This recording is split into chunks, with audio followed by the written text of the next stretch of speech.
Si les dinosaures ont disparu, c'est parce que Jupiter a mal fait son boulot. Elle aurait dû être virée. Elle a été nulle ce jour-là. Elle a laissé passer un de ses astéroïdes et on a vu ce que cela a donné.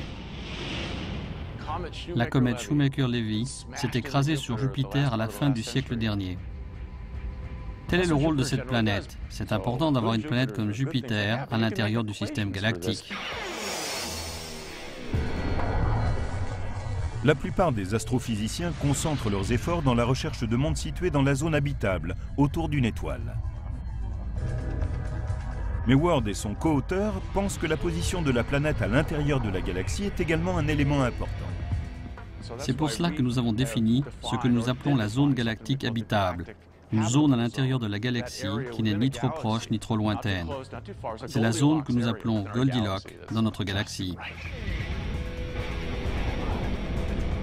Ils ont établi 9 facteurs caractéristiques de ce qu'on appelle une zone galactique habitable.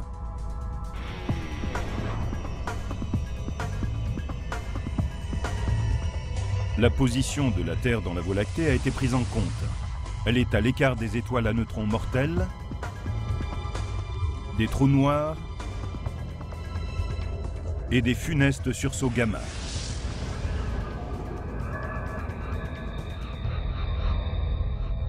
Dans ces caractéristiques sont inclus le nombre d'étoiles proches de la planète et les chances d'abriter une vie microbienne. On a même estimé la fréquence à laquelle les planètes pourraient avoir vu leur vie s'éteindre. La Terre elle-même a peut-être frôlé la catastrophe en 1998. Une étoile de forte densité, appelée un magnétar, a rejeté un sursaut gamma mortel et libéré en 0,2 de seconde autant d'énergie que le Soleil en émettra au cours des 100 000 prochaines années.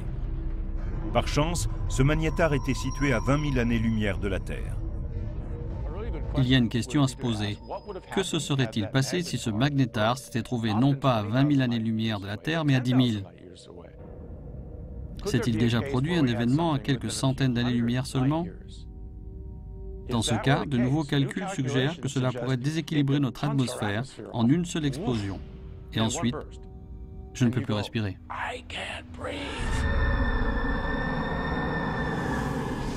C'est une catastrophe et c'est parfaitement possible.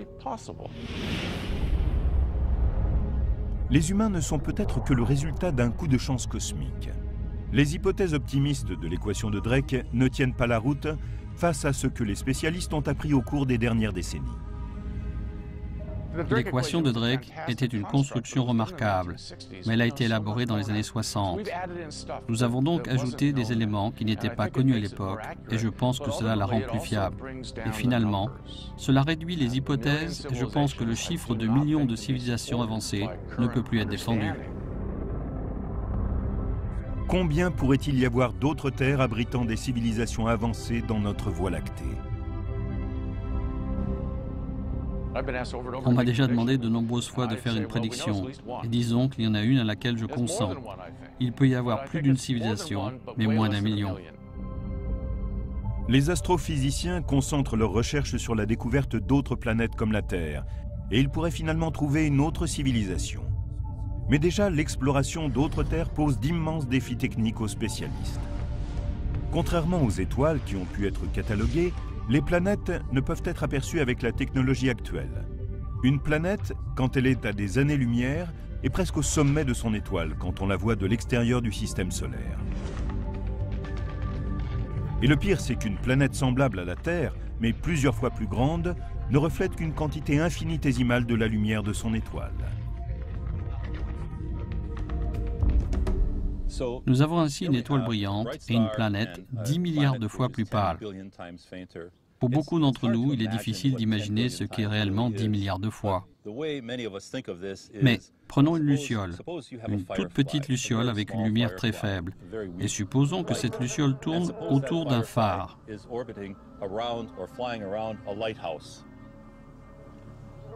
Maintenant, on va essayer de regarder cette luciole en train de voler autour du phare à 3000 années-lumière de là. Voilà à quoi cela ressemble. En admettant qu'on ait trouvé la tâche que représente la luciole, il faut ensuite imaginer ce qu'elle respire en analysant le gaz qu'elle exhale. C'est le genre de défi auquel fait face un astrophysicien qui doit d'abord trouver une planète et ensuite imaginer l'atmosphère de cet objet semblable à la Terre. Les spécialistes ont toutefois conçu des façons indirectes de découvrir des planètes extrasolaires. Si ceci est l'étoile très brillante et ceci la planète, quand elle se déplace devant l'étoile, cette dernière devient plus sombre et nous sommes capables de nous en apercevoir. C'est ce qu'on appelle la méthode du transit, qui permet de découvrir une planète en observant son trajet ou transit par rapport à une étoile lointaine. Le volume de lumière qu'elle bloque en passant devant l'étoile nous indique la taille de la planète. Nous utilisons cette méthode pour comprendre s'il s'agit d'une petite planète comme Mercure, d'une planète comme la Terre ou d'une géante comme Jupiter. Et nous utilisons la période orbitale et la température de l'étoile pour déterminer s'il s'agit d'une zone habitable. La période orbitale est le temps que prend une planète pour faire le tour de son étoile. Elle va son chemin, revient une année plus tard et continue ainsi. Quand cette période est combinée au type et à la taille de l'étoile, cela indique aux spécialistes si les planètes découvertes sont potentiellement dans une zone habitable.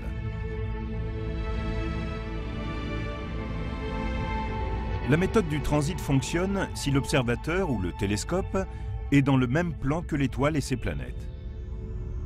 Mais si l'on est au-dessus ou au-dessous du système, on utilise une autre technique, la vélocité radiale.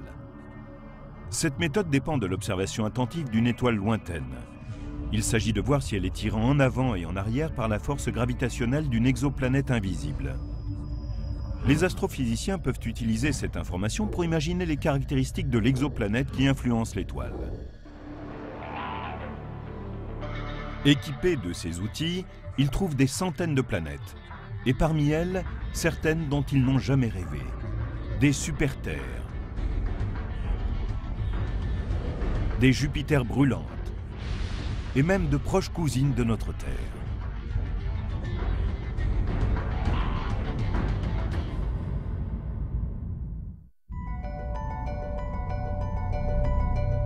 Au cours de cette recherche de planètes de type terrestre, parmi les milliards d'étoiles que compte l'univers, les astronomes ont trouvé une relation entre la composition d'une étoile et la probabilité qu'elle ait des planètes autour d'elle.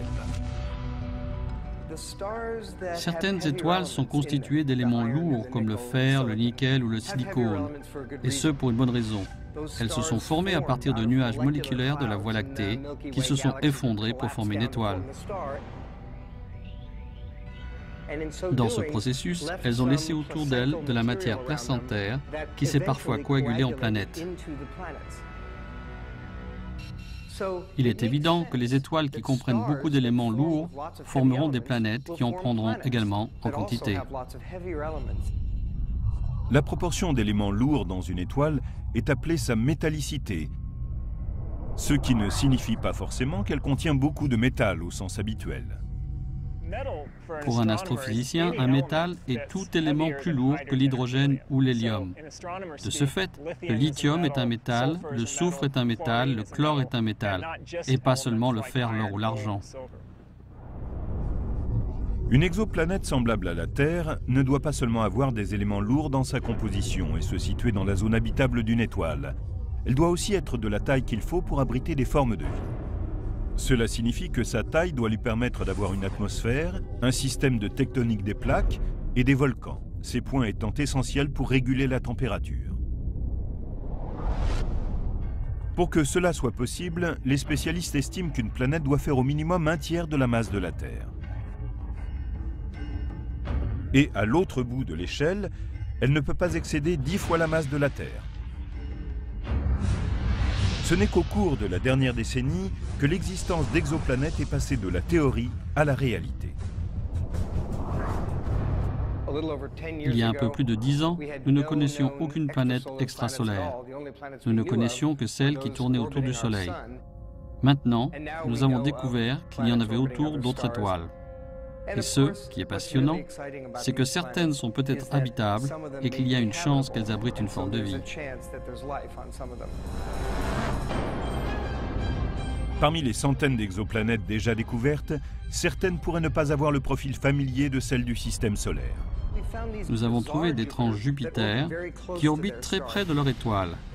Ce sont des torches brûlantes et ces planètes arrivent sans aucun doute près de leur étoile en migrant vers l'intérieur. Parfois, la formation d'une planète de la masse de Jupiter dans un système peut sonner le glas de celles qui sont semblables à la Terre. Et si nous avions eu la malchance d'avoir une Jupiter de ce genre dans notre système solaire? Elle aurait poussé la Terre en dehors de son orbite, dans l'obscurité vaste et froide de l'espace extérieur. Et la Terre serait peut-être morte, telle une épave froide et obscure.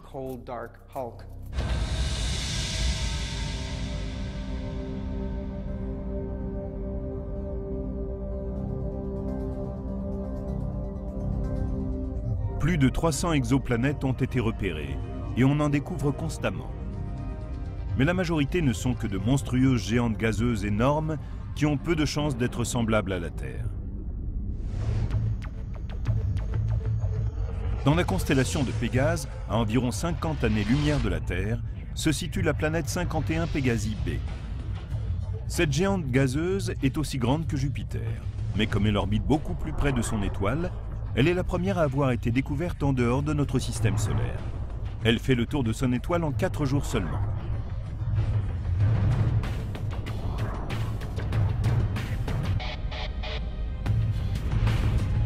La planète 70 Virginis b est encore plus loin que Pégase. Elle est à 60 années-lumière et 7 fois et demi plus massive que notre Jupiter. Au début, on pensait qu'elle était dans la zone habitable de son étoile. C'est pour cela qu'on l'a surnommée Goldilocks. Mais par la suite, des calculs ont démontré que son orbite excentrique la conduisait jusqu'à 43 millions de kilomètres de son étoile, véritable rôtissoir. Elle n'est donc plus considérée comme étant dans une zone habitable. La géante gazeuse Tresphore a un diamètre de plus d'1,5 fois celui de notre Jupiter, ce qui fait d'elle la plus grande planète découverte jusqu'ici. C'est une gazeuse géante, et bien qu'elle soit plus grande que Jupiter, sa masse ne représente qu'un peu plus des 3/4. C'est une planète chaude qui se déplace autour de son étoile en 3 jours et demi.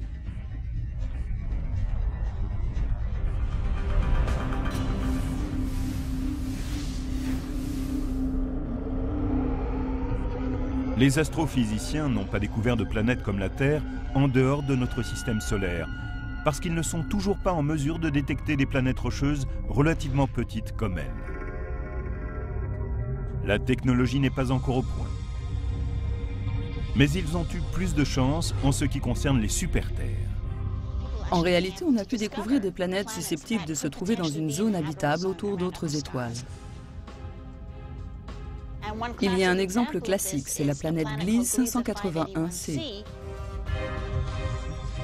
Le système de Gliese 581 est situé à environ 20,5 années-lumière de la Terre, dans la constellation de la Balance.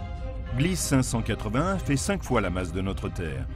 On avait quelque espoir qu'elle soit la première planète semblable à la Terre découverte dans la zone habitable d'une étoile, mais cela s'est révélé faux.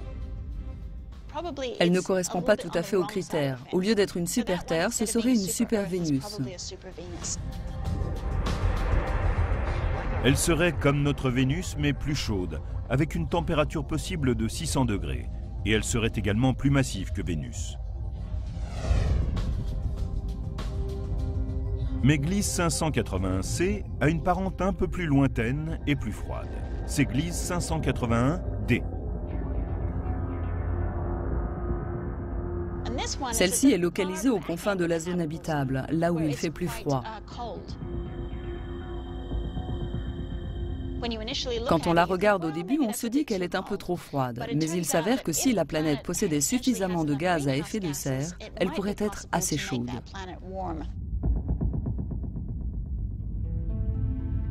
HD 69830d est peut-être une autre planète prometteuse. Elle fait 17 fois la taille de la Terre et se trouve à environ 42 années-lumière de notre système solaire, dans la constellation de la Poupe.